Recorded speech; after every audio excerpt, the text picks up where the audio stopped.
YouTube et la télé, premier sujet de manière générale. Alors quand je dis YouTube, ça va être surtout aussi tout ce qui est digital de manière générale, mais c'est vrai que là, l'étude de l'Arcom portée sur YouTube, ils ont publié ça le 31 mars, donc il y a quelques jours, une étude sur les habitudes audiovisuelles des Français, et le chiffre marquant, un Français sur deux va sur YouTube au moins une fois par semaine, 69% des 15-24 ans et 64% des 25-34 ans, donc on voit que ce soit la génération milléniaux, génération Z, eux par contre sont totalement déjà habitués à ces nouvelles plateformes, mais c'est vrai que du coup YouTube prend de plus en plus de place et surtout commence aussi à migrer. Avant très présent, on va dire dans la chambre des ados, sur les téléphones des plus jeunes, et maintenant carrément dans la télé du salon, avec le fait que leur application est aussi disponible sur tous les téléviseurs, et donc ça a aidé aussi à le faire rentrer dans les foyers. Est-ce que pour vous déjà c'était une guerre gagnée d'avance pour Internet, parce que vous avez grandi avec l'avènement d'Internet, la création aussi des contenus qui au départ étaient des petits podcasts de youtubeurs, on pense à Cyprien, à d'autres, c'était vraiment du fait maison. Puis après, forcément, l'industrie s'est professionnalisée, il y a eu aussi plus d'économie, et du coup, aujourd'hui, elle est carrément en train de remplacer un média qui a quoi, 40, 50 ans La télé. Ouais, la télé, ça commence à se faire vieux. Hein. Ouais, plus de 50 ans. Ah, toi, tu connais le noir et blanc, toi ? Ouais, c'est l'ordre normal, je pense, de l'évolution des choses. Enfin, déjà, YouTube a un avantage conséquent, c'est le fait que ce soit pas linéaire, c'est-à-dire qu'on n'a pas besoin de se connecter à une certaine heure pour regarder l'émission qui est proposée. On a un peu ce choix à la demande. Donc déjà, je trouve que ça explique aussi en grande partie le fait que finalement, pas seulement les jeunes, mais aussi les anciennes générations commencent à migrer vers YouTube. Et puis, il y a une diversité de choix qui, je pense, est vraiment aujourd'hui conséquente. Et on a tous pris le réflexe d'utiliser YouTube, soit pour chercher une information précise, les fameux tutoriels, mais aussi, maintenant, je pense qu'on est beaucoup à l'utiliser en fond. Je sais que, du coup, InPower, mon podcast, il y a beaucoup de gens qui l'utilisent, et je le voyais dans les stats de l'Arcom. En fait, de plus en plus, écoutent des formats longs, c'est-à-dire de plus de 30 minutes, voire d'1 heure.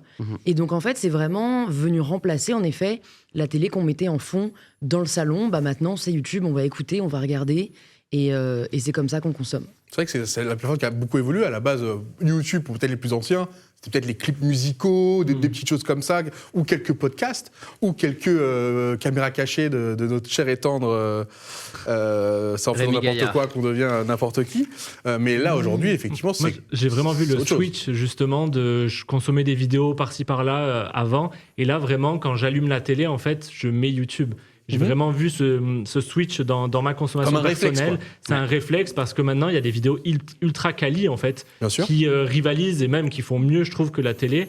Et on peut aller aussi chercher les sujets qui nous intéressent. Alors que quand tu allumes la télé, des fois, c'est des sujets qui ne t'intéressent pas. Là, tu vas chercher. Ça peut être aussi être une critique. On va chercher que des sujets qui nous intéressent. Et c'est pour ça que là, l'émission, elle est très chouette, parce qu'on va pouvoir parler de plein de sujets différents.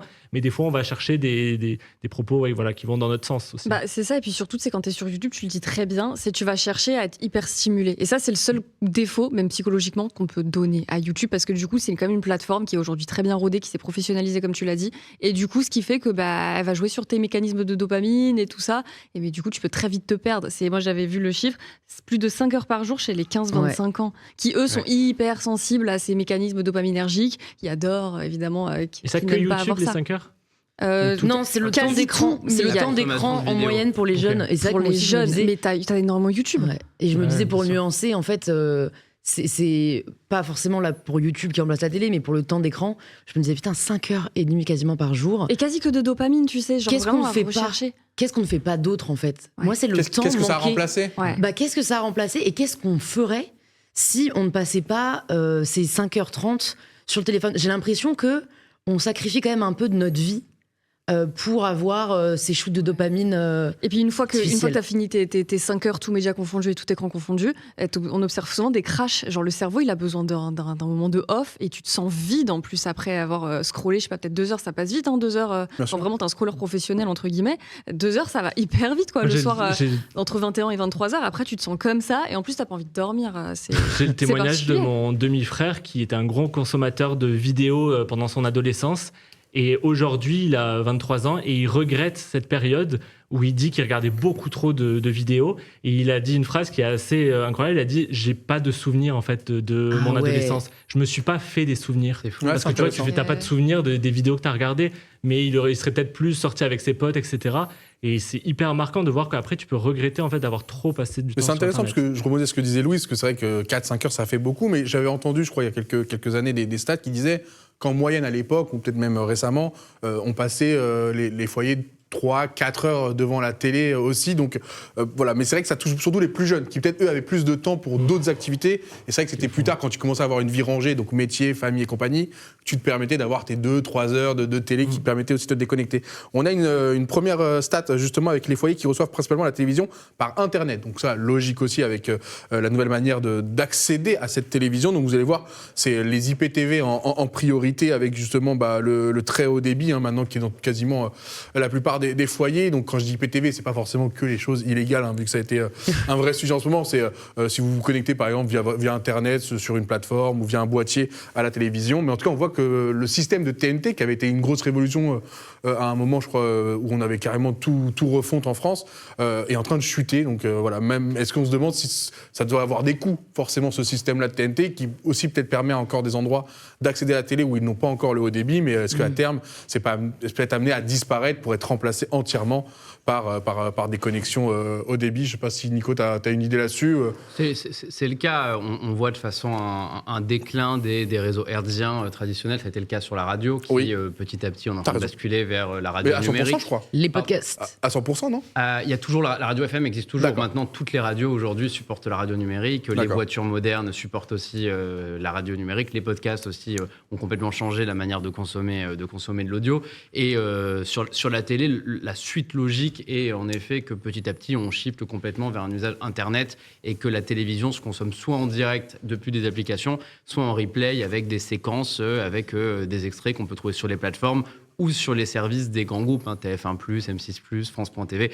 Tout le monde se lance là-dessus. Moi, ce que je trouve cool dans l'étude, c'est qu'elle met YouTube au niveau de la télévision, et c'est pas forcément le cas des autres études habituelles sur l'opposition entre la télé et le streaming. Généralement, on oppose la télé à Netflix, à Prime Video, à des plateformes payantes, mais on a tendance à minorer l'impact de YouTube sur le temps d'écran, sur le fameux temps de cerveau disponible, comme le disait TF1 il y a quelques années.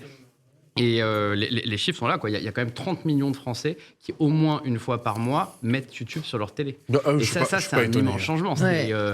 Moi, je ne suis pas étonné non plus. Parce on a carrément le bouton sur la télécommande maintenant. Il y a les boutons sur la télécommande, mais c'est quand même une sacrée avancée entre la plateforme que tu décrivais il y a quelques années, où c'était des vidéos courtes, tout ça, et aujourd'hui, une plateforme qui est utilisée par des professionnels de l'information, par des comptes qui se sont professionnalisés, qui font des immenses concepts, de la musique, des podcasts. Enfin, c'est vraiment devenu un endroit. C'est peut-être aujourd'hui, finalement, le plus grand concurrent de la télé, c'est peut-être YouTube. C'est pas Netflix. Et même les chaînes de télé débarquent sur YouTube. C'est ça aussi de voir le changement. C'est totalement complémentaire. J'allais dire, nous, on se pose même la question, en tant que créateur, j'ai rencontré différentes chaînes, j'ai imaginé des projets avec la télé. Et en fait, on se demande vraiment, mais est-ce que finalement, ça vaut le coup ? Est-ce qu'on a vraiment intérêt à le faire si on est déjà sur YouTube et si jamais on a déjà en fait un moyen de créer ce qui nous ressemble, parce que souvent en fait les médias traditionnels nous brident quand même vachement plus, et donc en fait c'est amusant de voir qu'aujourd'hui finalement on est beaucoup à préférer rester sur notre terrain de jeu qui nous ressemble avec nos règles. C'est aussi un milieu qui est encore en croissance, là où pour l'instant les médias traditionnels sont en décroissance. Donc tu as toujours envie d'être dans le milieu le plus attractif pour ta génération, que celui qu'il faut entre guillemets soit sauver ou soit trouver des solutions. Est-ce que l'avenir, c'est pas que justement ces chaînes de télé disparaissent et devient des chaînes YouTube? Enfin, je me dis bien qu'elles ne le veulent pas aujourd'hui. Elles le font déjà. Elles le font déjà. Elles découpent les séquences, elles lancent leur plateforme. Il y a aujourd'hui, il faut aller chercher les jeunes sur les plateformes comme YouTube. Donc ça existe déjà. Mais ce qui est certain, c'est que la télé linéaire en tant que telle, aujourd'hui, elle est encore puissante. Faut vraiment pas. Je vais vous donner un exemple. Il y a un mois, je fais aussi Télématin de temps en temps le matin. J'ai fait une chronique sur le démarchage téléphonique et j'ai recommandé une application sur le démarchage téléphonique pour arrêter d'être appelé, pour arrêter d'être harcelé par toutes les arnaques. Et le développeur de l'application m'a dit qu'à la suite de cette chronique, tous ses serveurs sont tombés en panne et il est passé de la 300e place à la première place sur l'App Store. Ah non mais oui. Donc j'ai déjà fait des émissions de télé. La télé, elle a une force. C'est pas le même âge, quoi. C'est pas le même âge. Mais en tout cas, à terme, il est évident que la télé linéaire elle continuera d'exister pour les rendez-vous d'information en direct, pour des talks comme on refait Internet, ça pourrait être complètement diffusé sur un moment direct. La preuve, on l'est sur Twitch. Le foot, le sport en général. Mais par contre, oui, les programmes en général vont se consommer à la demande et YouTube en est la preuve. C'est ce que disait Sephiroth64 dans le chat. Là, on essaie de voir pour vous afficher aussi les messages en direct sur le live.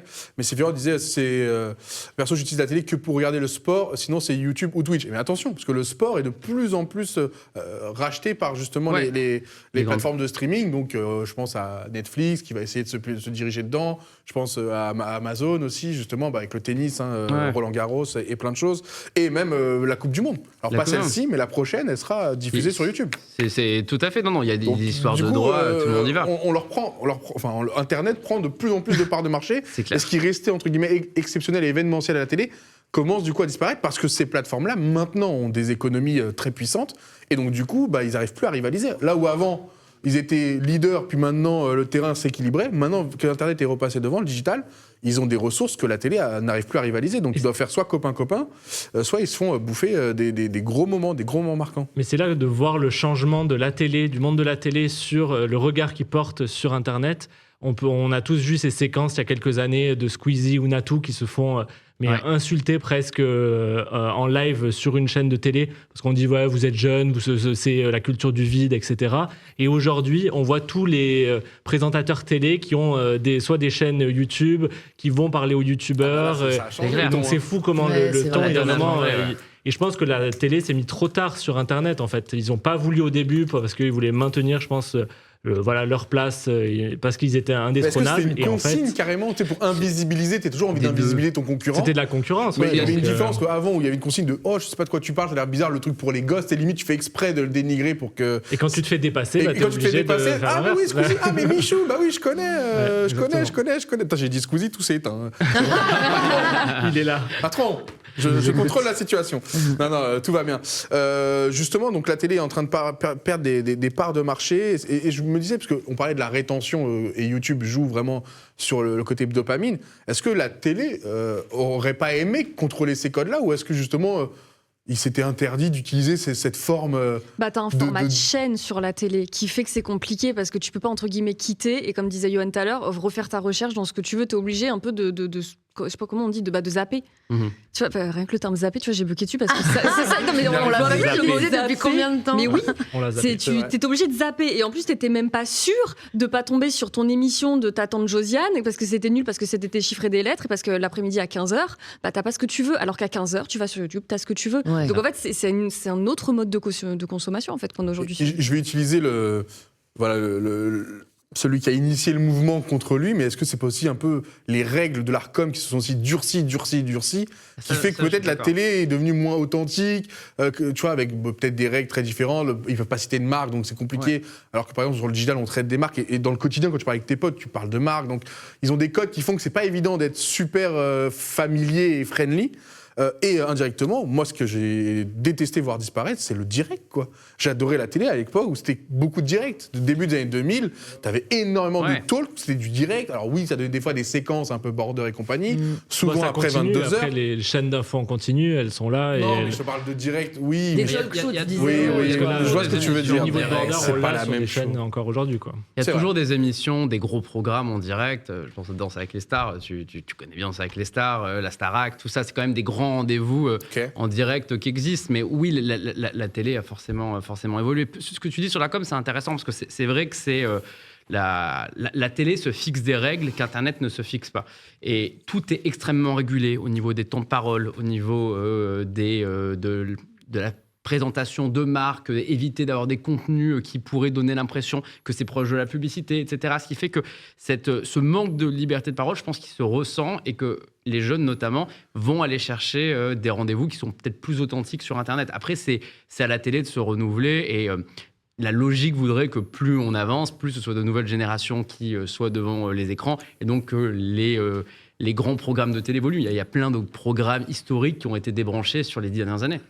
alors qu'ils ont encore de l'audience. Donc c'est la preuve que notamment le service public que je connais bien, Delphine Arnott, elle a débranché plein d'émissions qui étaient indébranchables. Elle a des gens comme Patrick Sébastien qui était là depuis toujours.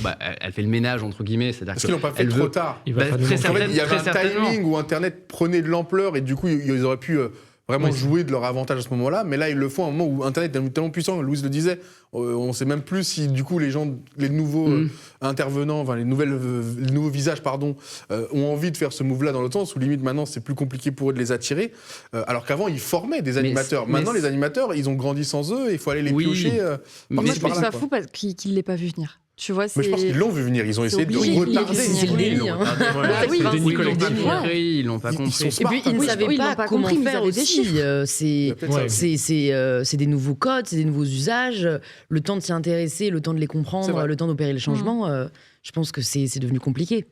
Ouais, ils sont arrivés trop tard, finalement. C'est des milieux très conservateurs où souvent les équipes sont là depuis des années et c'est compliqué d'accepter de se renouveler. Mais tout le paradoxe de ça, c'est que les plus grandes audiences de l'histoire de la télé française, elles ont eu lieu sur les 4-5 dernières années. C'est la cérémonie d'ouverture des Jeux Olympiques, c'est la finale de la Coupe du Monde 2022. Donc en fait, il y a encore un vivier qui est prêt à regarder la télé. Le truc, on a encore tous une télé, en fait. Ou alors on la consomme depuis une application. Beaucoup moins. Mais en vrai, dans les foyers, nos parents et tout... Ça, c'est une télé. Et ça, c'est une télé. Bien sûr. Non, Nico, il balance des fake news comme ça. Avant, on faisait 12 millions, il y avait 4 chaînes. Oui, mais tu fais plus que 12 millions avec une finale de Coupe du Monde ou avec. Ça rassemble. La télé rassemble aussi. Parce que tu la regardes sur ton téléphone, tu la regardes dans les bars, tu regardes. Oui, parce qu'ils ont les droits de ces événements exceptionnels. C'est ça, c'est parce qu'ils ont les droits, mais c'est-à-dire que la télé peut encore rassembler. Le truc, c'est qu'elle est victime de deux choses, la télé aujourd'hui. Il y a trop de chaînes. Quand on était petit, il y avait 6 chaînes. Je ne sais pas si vous vous souvenez, mais t'es né en quelle année? T'es né en quelle année, j'avoue? C'est juste que vous oubliez. Je suis né en 97, donc je suis né très certainement. Mais moi, je me rappelle de la création de Direct 8, quand la TNT a été lancée en France. Il y avait déjà dans la tech. Moi, j'avais été fou, c'est tout. Alors oui, il y avait Canal J, avec le CanalSat. Non, j'avais un truc en plus, mais c'était pas le CanalSat, ça coûtait trop cher. La plupart des gens n'avaient que 6 chaînes, c'est-à-dire que l'arrivée des 18 chaînes, ça a déjà été un tournant qui forcément a retiré l'audience. Il y a eu l'émergence de la télé-réalité avec W9, Énergie 12, toutes ces chaînes-là. Donc déjà, ça a retiré une partie de l'audience. Puis le web est arrivé après, puis le streaming payant est arrivé après. Donc en fait, aujourd'hui, quand on était plus petit, TF1, France 2, ils avaient une puissance de malade. Il y avait que, c'est-à-dire que tu étais invité sur France 2, ça y est, ta vie changeait. Toute la France t'écoutait. Aujourd'hui, quand on rentre chez soi, entre TikTok, YouTube, Instagram, Netflix, les 70 chaînes qui existent, le replay qui est disponible, il y a tellement de choses qu'il n'existe plus de choses qui réunissent tout le monde. Mais sauf la télé lors des gros événements. C'est encore la seule qui a cette... Mais tant mieux qu'il y ait plusieurs sources d'informations. Après, une des critiques de YouTube, c'est justement la désinformation. Et comment on fait pour que, comme il n'y a pas de règles comme à la télé, et je pense que ce qui peut sauver la télé, c'est qu'il y a des règles aussi qui luttent contre la désinformation. Et quand normalement tu allumes la télé, tu te dis que ce que tu regardes, c'est fiable. Ouais. Malgré certaines émissions qui partent dans tous les sens et qui sont très problématiques. Mais en général, et je pense que c'est ça qui peut sauver la télé, c'est que quand on allume, on se dit, c'est sérieux. Ouais. Moi, je serais curieuse de savoir si les gens dans le chat ils regardent la télé. Parce que j'ai l'impression qu'on parle, mais finalement, d'un monde qu'il y a plein de gens qui connaissent pas ou qui n'ont jamais vraiment connu. Ouais. Tu vois, j'ai envie de dire... est-ce qu'au moins de temps en temps, vous regardez vous regardez la télé? Et les dessins animés le matin. Voilà, seule fois où je regarde la télé. Est-ce que ça existe toujours? Seule fois où je regarde la télé, c'est très souvent sur effectivement mon ordinateur via une page internet. Tu vois, rarement posé devant la télé. Et très souvent, j'ai le trick. Alors, c'est la petite technique que je vous donne. J'ai le truc, quand je la regarde avec une demi-heure de décalage en retard. Comme ça, dès qu'il y a les pubs, je peux skipper. Et à la fin du programme, j'ai rattrapé. Tu vois, bon, voilà, petite technique, les producteurs télé vont pas aimer. C'est sûr que c'est pas mal, ça. Ouais, tu t'en fous d'avoir 20-30 minutes de délai parce que derrière, tu peux rattraper. Tiens, on a un asset sympa. La moitié des Françaises se rend au moins une fois par semaine sur YouTube, on vous l'a dit, mais on a essayé de regarder par rapport à tous les réseaux sociaux leur fréquentation. Et on voit que pour l'instant, c'est pas YouTube qui est numéro 1. C'est Facebook, malgré tout. Ouais, il y a encore. Ouais, c'est marrant de voir qu'en France. C'est quoi les âges? Là, il y a de tous âges sur. Ouais, c'est pour ça. C'est 15 ans et plus de manière générale. Alors après, on voit que les 15-34 ans, c'est principalement YouTube, comme on peut le voir sur la 7. Du coup, YouTube est devant Instagram. YouTube est devant Instagram, devant TikTok, devant Snapchat, devant X et devant Twitch aussi qui monte en force avec maintenant 8%. Abonnez-vous. Donc voilà, Twitch aussi qui prend de l'ampleur. Alors après, c'est encore autre chose. C'est vrai, peut-être Twitch est peut-être plus amené à remplacer indirectement la télé, parce que c'est le direct, c'est là où il peut se passer des choses, etc. Alors que YouTube, c'est des formats enregistrés, même si effectivement il y a aussi YouTube Gaming, YouTube Live, donc vous pouvez aussi voir du direct là-bas. Donc c'est intéressant de voir ça. Et autre chose que je voulais vous montrer, c'est la manière dont on consomme YouTube. Vous vous doutez bien que la télé n'est pas en premier, le poste de télévision arrive en troisième, parce que c'est principalement sur smartphone et ordinateur, que vous allez le voir là avec l'A7, qu'on le consomme le plus pour le moment YouTube. Donc voilà. Et effectivement, vous l'aviez dit, les habitudes, c'est principalement parce que les contenus sont de plus en plus intéressants et mieux produits. Ça, c'est ce qui revient le plus. On a aussi comme information plus facile d'utilisation, parce qu'avant peut-être c'était un peu technique, maintenant tu appuies sur un bouton de la télécommande, donc tous les âges peuvent finalement maintenant très facilement naviguer sur YouTube. Plus de chances de trouver un contenu qui nous plaît. C'est vrai que contrairement à avant où on subissait à la télé, là on peut aller chercher ce qui nous plaît, et donc contenu plus varié, parce que on parlait déjà de la multitude de chaînes de télé, donc maintenant avec la multitude de chaînes et de contenus sur YouTube, puis maintenant en plus on fait que la traduction, IA et tout, tu peux même aller regarder des contenus d'autres pays, fait qu'il y a une infinité de possibilités et le contenu aussi de meilleure qualité. Les gens l'ont beaucoup stipulé, l'ont mis en avant, parce que c'est vrai qu'il y a une différence entre les premiers podcasts de Cyprien et, je sais pas, un imposteur de Squeezie aujourd'hui, qui en 20 ans n'est plus du tout les mêmes forces de frappe. Et c'est vrai qu'il y a de moins en moins de youtubeurs mainstream, alors qu'avant, pareil que la télé, avant il y avait 7, 10 youtubeurs, et dès qu'ils sortaient une vidéo, tu allais regarder de temps en temps parce que ça faisait un peu le buzz. Aujourd'hui, en fait, les gens sont éparpillés sur plein de chaînes, sur plein de choses. Mais qu'est-ce qui fait que YouTube marche aussi de mieux en mieux ? C'est la monétisation qui a amené ça. C'est que Squeezie aujourd'hui gagne mieux sa vie avec YouTube qu'auparavant, donc peut se permettre de faire des vidéos de meilleure qualité. Et ça, YouTube l'a bien compris, pour aller chercher des parts de marché et de la rétention. Ils ont déjà bien rémunéré les créateurs de contenu. Je crois que le contrat initial, c'est 55% des revenus AdSense, donc la publicité, pour le créateur de contenu, et 45% pour la plateforme. Ça n'a pour l'instant jamais bougé. Je crois que quand ils ont sorti les shorts, ils ont fait l'inverse. Ils ont fait 45% pour le créateur de contenu, 55% pour la plateforme. C'est ouf quand même comme proportion. C'est immense. Ça reste un très très beau partage. Mais parce qu'ils avaient on peut rien faire. On dit rien parce que c'est un monopole, quoi. Mais ils avaient dans l'idée quand même de bien donner, parce que là, pour 1000 vues par exemple, pour vous donner une ordre d'idée, c'est quelques euros pour 1000 vues, parce que tout dépend aussi de ce que tu proposes. Et donc si tu commences à faire des millions et des millions de vues, tu peux quand même bien mener ta barque et pouvoir proposer des contenus de meilleure qualité. Doc, j'ai une question. Est-ce que tu as déjà fait un imposteur ? J'ai jamais fait l'imposteur. En privé, entre copains, oui, mais il faut que tu le fasses, hein. Avec plaisir. Tu parles de nous, tu fais la pub. Non, mais bien, c'est que le haut du panier. C'est dans l'imposteur. Si tu veux, moi je fais ton imposteur, mais bon, donc je l'ai dit, ça marchera pas. Regardez les noms qu'il invite. Il invite que le haut du panier. Nous, on joue aux jeux vidéo, ça c'est déjà très bien. Mais tu vas voir, le chat va faire le travail. Mais puis voilà, après il veut. Non, mais il sait qu'on. En vrai, on fait des imposteurs entre nous, mais c'est dans le privé, ça. C'est des soirées particulières. Je peux pas en parler.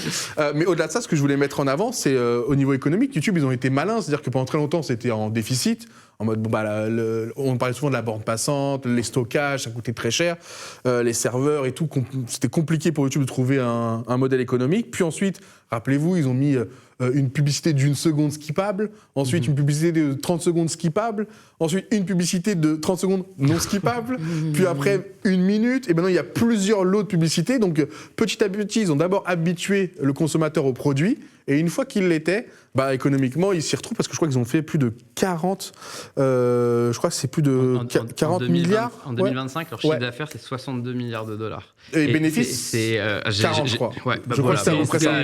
C'est une des critiques. C'est énorme. La critique, là, dans l'étude de l'Arcom, une des critiques des jeunes, c'est la publicité intrusive, parce que là, ça devient vraiment un niveau où ça casse l'élan de la vidéo, et il y en a vraiment beaucoup trop. Et ça, je pense qu'il faut faire attention. Et après, ils veulent vendre leur YouTube Premium. C'est pour ça qu'ils ont sorti cette fonctionnalité. Mais je ne sais pas si les gens sont prêts aujourd'hui à mettre de l'argent pour plus avoir de pub. Je ne sais pas si on a eu la réponse du premier sondage de ce que vous regardez encore à la télé. Je crois qu'il est encore en cours.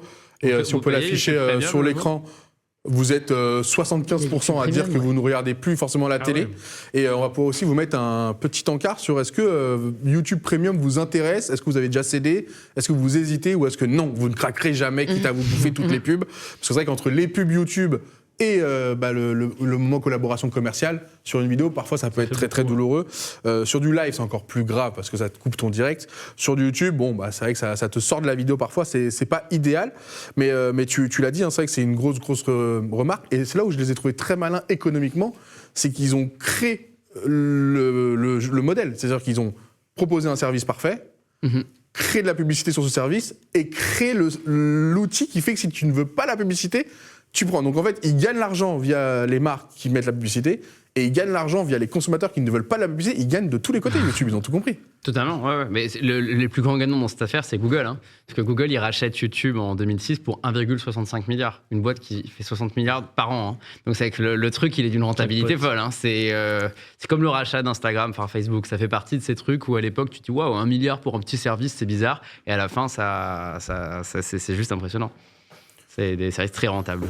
On a je préfère m'embêter à caster YouTube sur mon écran de PC, sur ma télé pour éviter les pubs, c'est abominable. Sinon, même là-bas, ils arrivent maintenant à, tu vois, sur les casts. Tu sais, avant les Google Cast, la pub passait pas. Avant sur les écrans de télé, la pub passait pas. Maintenant, ils arrivent, leur système se perfectionne, et ils arrivent à t'envoyer la pub, peu importe où tu le regardes. Donc économiquement, ça va être intéressant de voir comment ça va évoluer. Et c'est aussi pour ça que la plateforme a mis en avant les contenus longue durée. On en parlait à la base, c'était des petits podcasts de 5 à 10 minutes. Pendant une grosse période, rappelez-vous, c'était la vidéo de 10 minutes 01. Parce qu'en fait, sinon, elle ne pouvait pas être monétisée. Donc, ça a été toute une strate d'aller chercher les 10 minutes 01. Puis après, les gens ont commencé à faire des 20 minutes, comme je crois que c'est les formats un peu de télé, les 23 minutes, la 22 minutes, des formats assez classiques en télé. Puis maintenant, YouTube pousse les longs formats et beaucoup de créateurs de contenu ont compris. Aussi pour mettre plus d'inventaire de pub. C'est bête, hein, mais sur une vidéo d'1 heure, tu as mis plus d'inventaire que sur une vidéo qui durait 10 minutes 01. Donc, économiquement, c'est rentable pour eux. Et en même temps, pour prendre des parts de marché, parce que tu as mieux fait de te poser devant ta télé passivement avec YouTube de lancer pour mettre 2 vidéos d'1 heure qu'avant où tu regardais une vidéo de 10 minutes et ensuite tu quittais YouTube pour être sur la télé.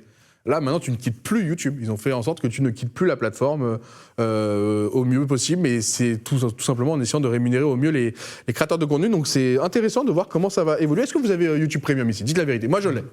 C'est professionnel après. Mais moi, j'ai même pas YouTube. Tu n'utilises pas YouTube? Sur mes 2 téléphones, sur mon ordi, sur ma tablette, je n'utilise pas YouTube. Tu vas jamais? Non. Ok. Donc en fait, depuis tout à l'heure, on parle de YouTube, mais je sais absolument pas de quoi on parle. Tu vas être perdu sur le jeu dans un instant, toi. Tu regardes des vidéos, genre vidéos courtes, tout ça. Non, j'ai un copain qui. Dis-le nous. Je suis un rat de bibliothèque, moi. Tu lis. Donc c'est pas de réseaux sociaux en termes général ou particulièrement YouTube? Comment? C'est pas tous les réseaux sociaux confondus ou c'est particulièrement YouTube? J'ai pas TikTok, en tout cas c'est pas moi qui gère mon compte TikTok, j'ai que Instagram et Facebook je l'ai plus et du coup j'ai pas YouTube, je sais même pas de quoi on parle. Mais j'ai un copain comme je disais qui regarde beaucoup ces trucs-là, qui s'endort même le soir devant, c'est pas très bien donc ne le faites pas d'ailleurs. Alors qu'il est je passe un petit... T'es pas recommandé? Est-ce qu'on peut le bouquin? Non, c'est pas recommandé, faut se mettre le cerveau au repos au moins 1 heure avant. Moi-même je le fais pas donc bon. Les cordonniers les plus mal chaussés, mais c'est lui qui m'a initié un peu à ce monde-là, à dire ouais tu connais machin, je fais qui? Il me fait quoi? Mais genre Squeezie, truc de fou quoi. Dans la rue, tu le connaissais pas? Non. Jusqu'à peu. Non. Et ma sœur a pour voisin, comment il s'appelle? Je te rappelle que tu parles d'amis. Là, tu parles de mes amis. Je sais qu'il y a Joyka. Joyka, ok. Et il y en a un autre, je sais plus. Bref. Mais ils étaient là, parce qu'elle a une immense baie vitrée dans son appart, ma soeur. Ils étaient là. Ah, mais oui, c'est mon voisin, machin. Et ils étaient tous là. Mais oui, c'est machin, tatata. Chez qui? Mais si, tu sais pas. Et là, ils me sortent YouTube. Déjà, je fais, mais qu'est-ce qu'ils me sortent? Et là, ils me sortent toutes ces vidéos, tous ces machins. Je fais, ah, ce monsieur fait ça. C'est un monde. Il est passionnant. C'est un monde pour moi. Ouais. Et bah justement, ceux qui regardent YouTube, pour un tiers des utilisateurs de moins de 25 ans, on peut vous montrer l'image, YouTube est devenu un réflexe, comme pour Johan. Lorsqu'ils s'installent devant le poste de télévision, c'est la première chose qu'ils font. Ils lancent l'application YouTube, regardez, pour diverses raisons, parce que les contenus qu'on trouve, on les trouve pas ailleurs. Déjà, simplement, parce que voilà, c'est des choses exclusives à YouTube. C'est plus facile d'utilisation, on l'a dit. Plus de chance de trouver un contenu qui va me plaire, voilà, donc forcément avec l'algorithme, qui te fait tourner dans des contenus qui l'analyse pouvant te faire plaisir. C'est devenu un réflexe de regarder ce qu'il y a sur YouTube. Quand je m'installe devant le poste de télévision, ça c'est 27%. 36% si on regarde que la tranche des 15-24 ans. Les contenus sont plus variés que sur les autres services, forcément, et les contenus sont de meilleure qualité que sur les autres services. Donc YouTube a de belles années devant eux. Et ça, regardez, c'est la croissance du marché de la publicité digitale en France au global. Donc là, il n'y a pas que YouTube. On a pris tous les réseaux sociaux pour vous montrer que vraiment le secteur continue d'évoluer. Moi, je me rappelle de l'époque où on grattait 50 balles, quoi. Tu vois ce que je veux dire? Et c'était il n'y a pas si longtemps. Il y a 2013, 2010, 2011, 2012, 2013, des 50 balles, 100 balles pour faire des choses sur Internet, c'était ouf. Ouais. Et on est en 2026 et on parle en milliards, tout simplement, parce qu'on est sur 12 milliards 442 000 pour YouTube, pour Internet, pour la publicité sur le marché de l'Internet. Donc ça avait fait plus 16% entre 23 et 24 et ça continue de grandir avec plus 11% entre 24 et 25. Donc voilà, je crois que la télé est dans ces eaux-là. Donc c'est pour dire. Diminue, la télé. Voilà, la télé diminue forcément parce que les parts de marché sont ici. Et maintenant, de plus en plus, les marques comprennent l'intérêt d'avoir une communication, on va dire 360. Donc ils restent quand même parfois sur les médias traditionnels. Parfois ils sortent aussi de ce secteur-là pour aller aussi dénicher ces nouvelles fonctions qui du coup changent. Tu peux aller chercher, on en parlait la semaine dernière, des micro-communautés où les gens sont plus engagés parce qu'il y a cette authenticité, ce réel qui fait que... puis aussi, tu peux mieux cibler la personne parce que tu as des vraies analytiques sur Internet, contrairement à la télé où c'était médiamétrie de quelque chose, mais d'un panel à qui t'appelle à 9h du matin. Enfin, c'était quand même assez opaque. Aujourd'hui, je pense que c'est quand même un petit peu mieux avec la traçabilité des modems. Mais avec Internet, c'est vraiment le lien cliquable. Tu as toute la tranche d'âge et compagnie. Donc pour les marques, ils peuvent aller chercher des gens beaucoup plus facilement, beaucoup mieux ciblés. La proximité, on en parlait. La liberté de ton aussi, qui permet aussi de mieux vendre, forcément, vu que tu as moins de règles pour le moment. Et on l'a dit, le choix multiple, les productions beaucoup plus simples et l'authenticité que les gens mettent énormément en avant. Dernier asset que je voulais vous montrer, c'est le marché publicitaire global en légère croissance, justement grâce au digital. Mais voilà, on a le digital par rapport aux autres secteurs. Je vous laisse quelques secondes à l'écran pour que vous puissiez bien le regarder. On retrouve les 11% tout à droite. C'est ce que je vous ai annoncé. Le total digital, il a fait 11% entre 24 et 25. Je vous rappelle qu'il venait de faire 16% l'année précédente, mais c'était une année folle 2024. Et on regarde par rapport aux autres, où effectivement, les imprimés sans adresse, ça baisse. Télévision, ça baisse. La presse, ça baisse. Publicité extérieure, ça baisse. Annuaire, ça baisse. Courrier publicitaire, ça baisse. La radio, ça baisse aussi. Le cinéma s'en sort pas trop mal. Et ensuite, digital. Voilà, tout ce qui est en hausse, c'est le digital logique. Ça veut dire que je serai au chômage bientôt, quoi. Super. Merci. Allez. Non, mais après, ça baisse, mais ça part de haut. Ça part de haut. La montagne était. On part de loin. Non, mais ça blesse aussi. J'ai envie de jouer. Ça baisse et ça blesse. Tu veux jouer ? Oui. Eh bien, ça tombe bien parce qu'on va pouvoir jouer tout simplement, mais ça va être intéressant de voir comment le digital va continuer de s'installer durablement dans nos quotidiens avec maintenant en plus TikTok et compagnie. Ça aussi, je pense, ça va faire gonfler les chiffres. Sondage terminé, on me dit, pour pouvoir clôturer. Quelles sont les statistiques sur YouTube Premium ? Ça a craqué ? Ça n'a pas craqué ? À mon avis, il n'y a pas beaucoup qui payent YouTube. 70% sont intéressés. Ah ouais. On est les meilleurs. On n'est pas intéressés, pardon ? Non, ils ne sont pas intéressés. Je me disais, si on peut les afficher, les sondages, ce serait le top du top, mais effectivement, 70% pas intéressés. Bon, on verra. Moi, je pense qu'on le refait dans un an. Dans un an, ça pourrait être intéressant. Ça a vite basculé, parce que forcément, là, pour l'instant, c'est encore un peu nouveau. Et il y a un prix étudiant qui est vraiment pas mal. Je crois que je ne sais plus si c'est 6 ou 7 euros par mois, mais c'est compétitif. Ça coûte combien, YouTube Premium ? Ça coûte dans les 20 euros, je crois. 10,99. T'es sûr que c'est pas plutôt dans les 20 ? Non. Combien je paye, moi ? C'est 11,99. Soit c'est 11, soit c'est entre 11 et 14. Mais c'est 12,99. C'est le prix de Netflix, et là, c'est juste pour pas regarder de la pub. Il le bundle avec un streaming musical. En fait, t'as YouTube Music et YouTube sans pub ensemble, ce qui, pour moi, est une erreur. Parce que du coup, tu forces les gens à payer pour les deux, alors qu'ils pourraient payer que pour YouTube. Donc... Mais c'est vrai que par rapport à Netflix, tu le compares, mais imagine les gens passent plus de temps sur YouTube que sur Netflix. Indirectement, tu te dis peut-être que c'est mieux investi là-bas pour pas se faire justement marteler par la publicité. Et la publicité qui, malgré le fait qu'on la critique, c'est ce qui permet justement à ces contenus de monter pour l'instant en puissance.